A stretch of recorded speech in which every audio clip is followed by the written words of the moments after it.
Hello everyone.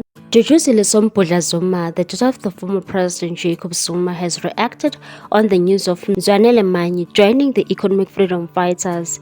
Mzwanele made an announcement on Twitter and said, "Today I joined the revolution movement at EFF South Africa as a card-carrying member to make a contribution in freeing South Africa from neo-colonialism, rampant corruption, and to rescue the country from imminent failed state." Duduzile Zuma reacted on his statement and said, "We see you, great move.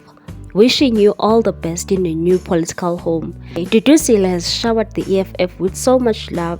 She also participated in the EFF's national shutdown and also believes that the EFF leader Julius Malema will soon be the president of South Africa.